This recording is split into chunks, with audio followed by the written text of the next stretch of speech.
Fala, devizada, sejam bem-vindos a mais um vídeo aqui no canal. E bom, no vídeo de hoje a gente vai criar um conversor de moedas do zero, só usando Java puro, sem frameworks, sem atalho, sem nada mais.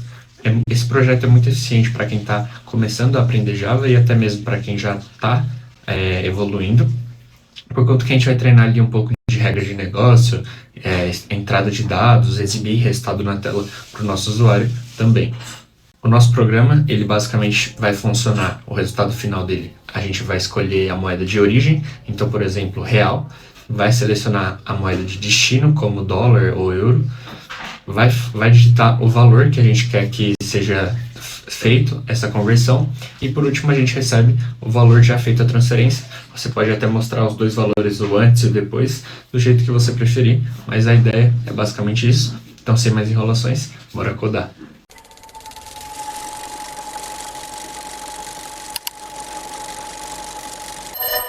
Bom, já entrei na sua IDE, já criei seu projeto, pode usar a IDE da sua preferência, não tem problema. Já criei a main também, que é onde a gente vai fazer a entrada de dados, e vamos aplicar também o conceito de orientação a objeto, criando nossa classe conversor de moeda. Aí pode criar na model mesmo, não tem problema, pode ser bin também. Enfim, e aqui nessa classe a gente vai ter só um método, ele vai retornar um double, e a gente pode chamar ele de converter moeda. E aí aqui dentro a gente precisa de dois valores para conseguir fazer essa conversão. Double valor, double taxa. E aí a gente vai retornar o valor dividido pela taxa, que vai ficar algo como, se eu tenho R$10 e eu quero dividir, eu quero passar para uma taxa de 5, por exemplo, isso aqui vai dar 2. Então, teoricamente, a gente teria 2, nesse caso, dólares, por exemplo. Entendeu? Então, de R$10 a gente foi para 2 dólares depois da conversão. Tá? Agora sim, a gente vai lá na classe main, e aqui dentro a gente vai começar a montar a estrutura de entrada de dados, tá? Já começa aqui fazendo um try catch, pra gente já prevenir os erros que podem vir a acontecer nessa entrada de dados. Sempre que a gente lidar com a entrada de dados é bom fazer esse try catch. Hoje a gente vai utilizar a JOptionPane, esse objeto JOptionPane, para fazer o recebimento dos dados. Aqui vai ser um erro, tá? A gente está prevenindo um erro geral, nesse caso eu estou usando a classe exception, então qualquer erro basicamente ela pega. Vou concatenar com uma mensagem do tipo error, tá? Certo, feito isso a gente joga em um laço, onde eu vou verificar se uma variável option ela é diferente de 0. Vou instanciar ela aqui em cima mesmo, então vai ser um int option, e ele vai começar sendo -1, justamente porque -1 não vai ter no nosso menu. Então eu já vou criar o menu. Quando eu criar o menu vai ter as opções, por exemplo, 1, 2, enfim, do jeito que eu quiser, e aí vai ter o 0 que é para sair. Então enquanto for diferente de 0, ele vai rodar, e quando o usuário digitar 0 para sair, aí é só ele sair do programa, tá? Então eu vou criar aqui usando um tipo string format, mas um pouquinho mais fácil da gente fazer essa formatação. A gente usa as 3 aspas e aí já vira um bloco de notas, tá? Então vai ter as opções, aí eu posso ter para ele, por exemplo, fazer, se ele digitar 1, ele vai digitar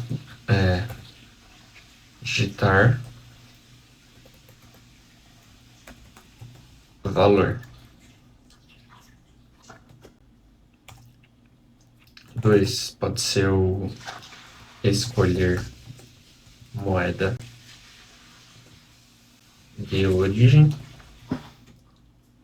E o 3 vai ser escolher moeda de destino. A ordem não importa muito, pode ir ser em outra ordem também, não tem problema nenhum. Aqui embaixo vai ter o 0 para sair.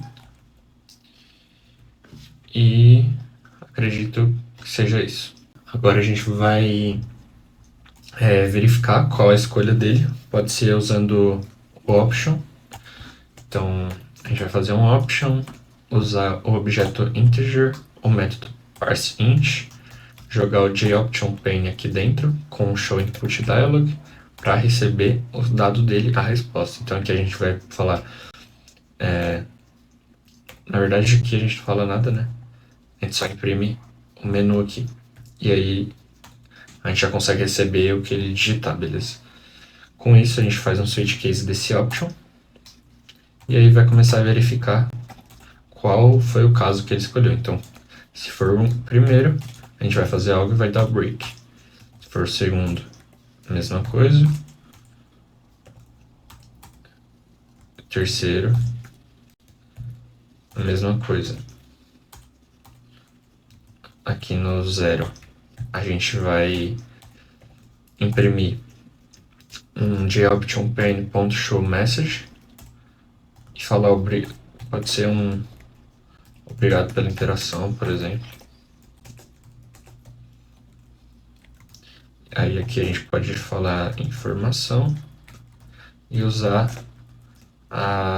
o método de information message e também colocar aqui o default para caso ele digite um valor que não exista nesse nosso menu, a gente simplesmente vai falar para ele que esse valor não existe. E aí a gente pode falar uma atenção aqui para ele usando o JOption de warning message, certo? Opa, saiu errado aqui. Warning. Tá, então caso ele peça para digitar o valor, deixa eu só já iniciar aqui essas variáveis. Então valor, ele é um double, então a gente vai precisar de uma variável chamada valor para conseguir ler esse valor. E a escolha de moeda de origem, opa, esqueci aqui também, é moeda de destino. Elas vão ser, por exemplo, pode ser uma string, porque a gente vai verificar se ele vai digitar, por exemplo, dólar. No caso, ele não vai digitar um número para escolher o tipo da moeda, né? O tipo da moeda, né? Vou fazer um string valor,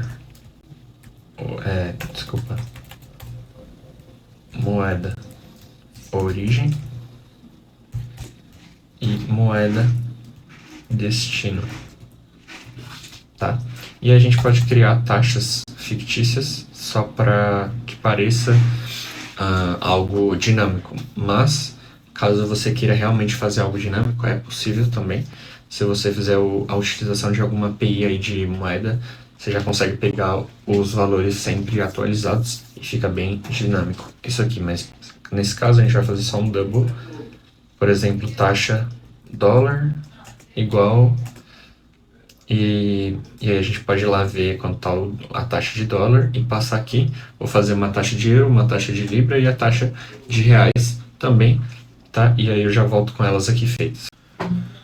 Uma vez feitas as nossas taxas fictícias, a gente já pode continuar o programa. Então, se ele pedir para digitar o valor, a gente vai usar nosso double valor, vai passar um double parse double JOptionPane .show inputDialog, vai pedir para ele digite o valor para transferência.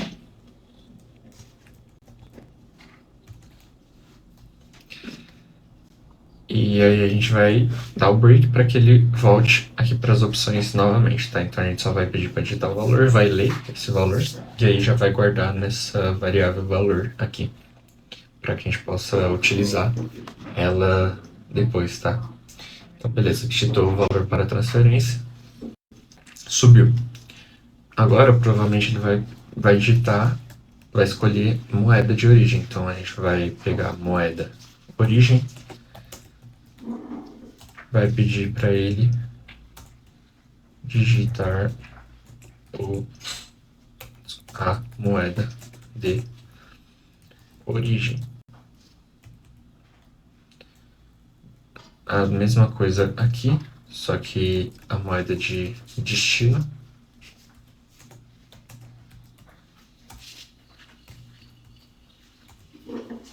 Digite a moeda de destino e pronto. E aí aqui a gente vai ter a quarta opção também, que vai ser visualizar transferência.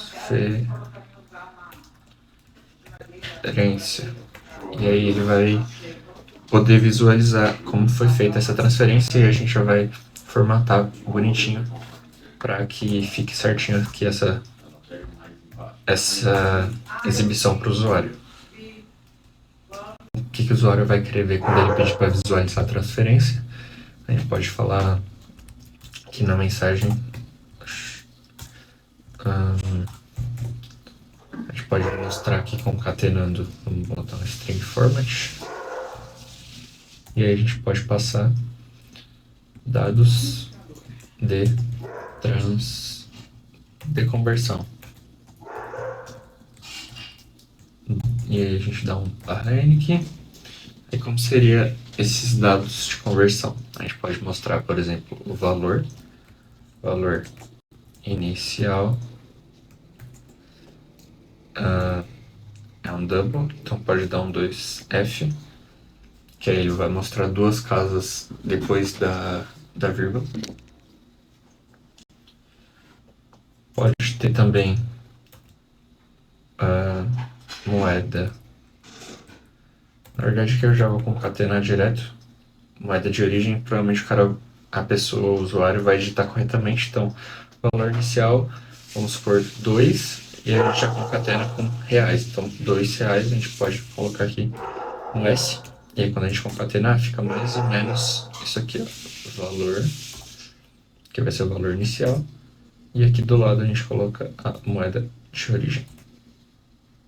Vou colocar a moeda de destino. Então, aqui a gente coloca valor inicial, moeda de destino. Ou a gente já coloca o valor final, que eu acho que faz mais sentido, né? Valor final. E concatena também. Ponto 2f, hashtag s.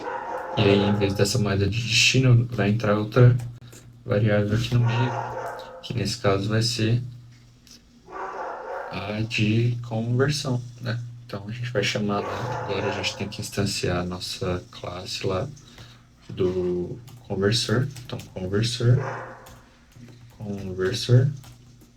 igual um novo conversor de moeda. E aí aqui a gente vai mostrar o conversor com o método converter. E aí aqui nesse converter a gente precisa passar o valor e a taxa. Então passou o valor, passou a taxa, tá? Que a gente vai descobrir ainda essa taxa, nesse caso. E para isso a gente precisa fazer a lógicazinha aqui, mas basicamente essa é a ideia. Então vamos fazer a lógica e depois a gente consegue mostrar o valor corretamente. Eu posso até criar uma variável, por exemplo, chamada taxa só, pode ser um double taxa, só para que fique dinâmico, um pouco mais dinâmico, a gente pode iniciar com nada mesmo, não tem problema nenhum.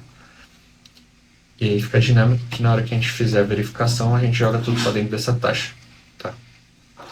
Vamos instanciar ela com alguma coisa, só para não ficar vazia. Beleza. Perfeito, tá? Deixa eu só ver porque tá dando um erro. Valor inicial. Moeda de origem. Moeda de origem. 2F, valor string. Hum,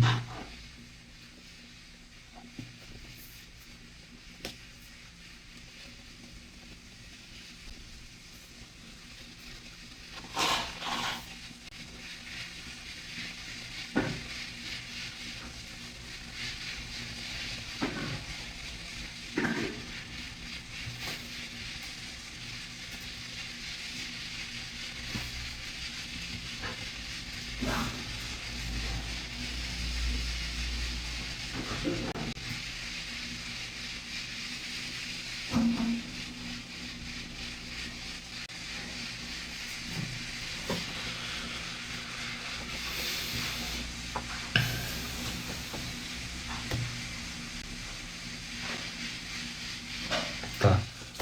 Como a gente está fazendo a verificação em switch cases, não está guardando esse valor. Era para estar guardando, porém não está. Então, mas enfim, vamos fazer a lógica aqui da conversão das taxas primeiro. Depois a gente vê como fazer isso aqui funcionar certinho. Digitar a moeda de origem, não tem problema. Não tem problema. Vai digitar a taxa de origem, digita a taxa de a moeda de origem. Quando a gente digitar a moeda de destino, a gente vai verificar se essa moeda de destino é igual a, por exemplo, dólar. A gente vai fazer taxa igual taxa de dólar, tá? Se a moeda de destino for igual euro, a gente vai fazer taxa igual a taxa de euro. E se de novo,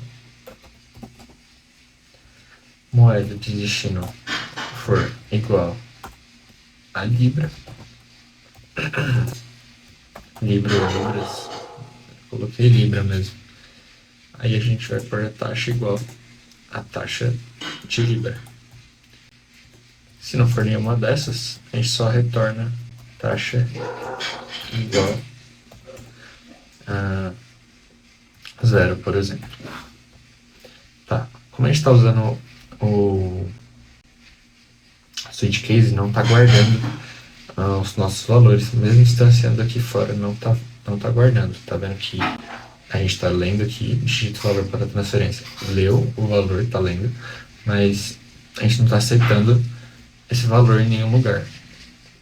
Então, o que a gente pode fazer, por exemplo, seria fazer o set de atributos, né? Então, aqui no conversor de moeda, a gente pode pôr, por exemplo, um private double valor e um private double taxa. Faz construtor sem parâmetro, faz os métodos getter e setter, pedido, e aí agora a gente já pode ver se vai funcionar dessa forma. Então ficaria conversor de moeda.set valor e eu passo o valor. E aí, em vez de eu imprimir o valor aqui, que eu vou mostrar é o conversor de moeda.get valor. Ó, já parou de dar erro, entendeu? Então vamos fazer isso com a taxa aqui também. Aí nesse caso aqui, o que eu guardo não vai ser a taxa igual a dólar. Seria simplesmente o set da taxa, então não preciso mais disso tudo aqui. O que eu vou fazer agora é o meu conversor de moeda.set taxa, e aí aqui eu passo taxa de dólar, entendeu? Fica mais dinâmico. Vamos ver se dessa forma vai fazer sentido.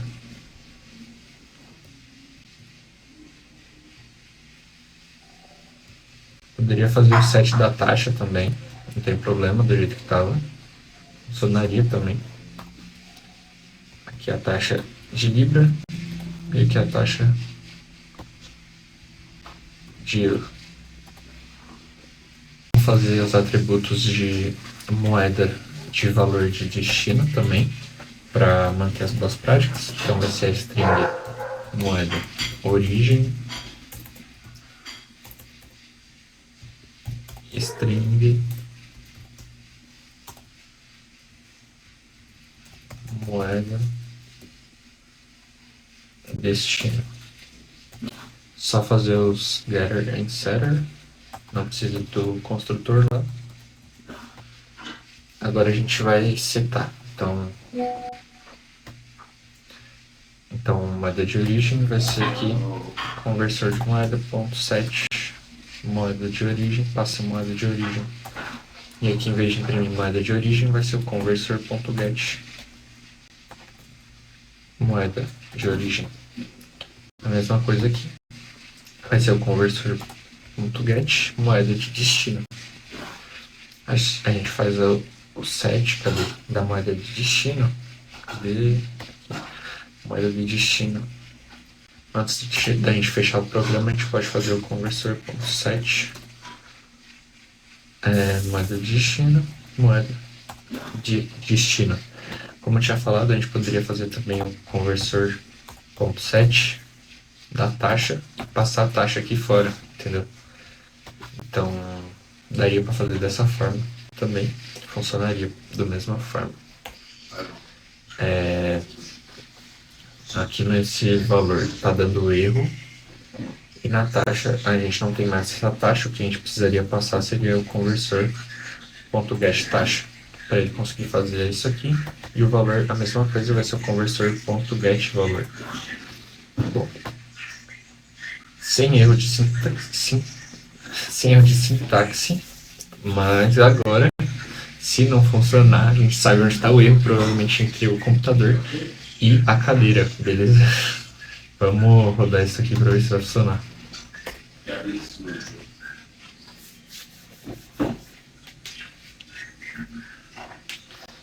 Beleza. Digite o valor, escolher a moeda, visualizar a transferência ou sair. Eu quero digitar um valor.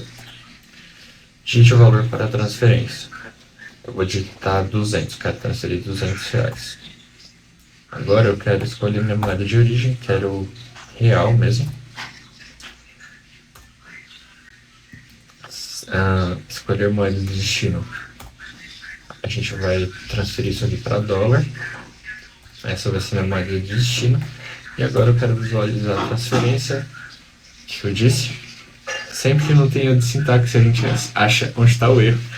É entre o computador e a cadeira. Então vamos ver por que deu tudo nulo, zero. Deu tudo errado aqui. Vamos sair do programa e vamos entender o que aconteceu aqui, né? Digitamos o valor, setamos. Digitamos a moeda, setamos a moeda também. Digitamos a moeda de destino. Deu nula a moeda de destino lá. O que mostrou pra gente foi o valor inicial, porém mostrou zero como valor inicial. Então não guardou o valor inicial, no caso. A gente setou, mas simplesmente não guardou em lugar nenhum. A gente recebeu nulo, recebeu não a number, o NaN, famoso NaN. Bom, deixa eu estudar aqui e eu volto já. Bom, acredito que achei o erro. Tava entre o computador e a cadeira mesmo. A gente está fazendo essa instanciação do conversor dentro do laço, ou seja, a cada repetição ele está simplesmente zerando e voltando os dados dele do zero, por isso que a gente não recebeu nenhum valor lá embaixo. Dessa forma, talvez funcione, mas esses valores também têm que ser instanciados do lado de fora, para que não seja criado toda vez um novo. Por isso que aquela hora não estava funcionando, porque a cada passagem estava criando criando variáveis como se estivessem zerado, e aí ela volta sem o valor. Então, quando a gente usa switch case, tem que tomar esse cuidado por conta disso. Se a gente fizesse tipo só um if ou uma verificação direta, assim, não teria problema, mas como ele está voltando, tipo, eu digitei o valor, voltei, o valor zero, né? Ele não fica guardado. Então vamos ver se agora vai funcionar. Digitar valor, 200. Quero escolher minha moeda, vai ser reais. Agora eu quero escolher de destino. Agora eu quero euro. E visualizar. Agora funcionou. Então, dados de conversão, valor inicial 200, valor final 31,50, de acordo com a nossa taxa fictícia. Se eu digitar sair, ele sai. E tudo funcionando. Como eu disse anteriormente, daria para fazer de forma dinâmica utilizando recursos de uma API pública mesmo, eu acho que provavelmente deve existir. Se eu não me engano, chama Extension Rate, algo assim. E aí a gente conseguiria pegar esses valores sempre atualizados, ficaria bem mais dinâmico, daria para fazer outro cenário. Enfim, aqui foi mais para a gente treinar ali regra de negócio, orientação a objeto, Java puro, né? Não tem nem uso de lista aqui, tá bem simplesinho essa aplicação, mas conseguimos fazer funcionar. Se você curtiu a aplicação do vídeo de hoje, deixa o like e se inscreve no canal. Comenta ideias para trazer nos próximos vídeos, pode ser resolvendo o desafio ou não. Ativa a notificação para não perder os próximos vídeos. Se você quer ver um vídeo sobre validação de CEP, clica nesse vídeo e vai lá que tem muito conteúdo legal. Inclusive eu utilizei a API via CEP, então se você pegar o conteúdo daquele vídeo, você já consegue utilizar a API para o vídeo de hoje, e aí você consegue fazer a aplicação do conversor de moeda ficar dinâmica, sempre atualizada. Fechou? Espero no próximo vídeo. Valeu e falou!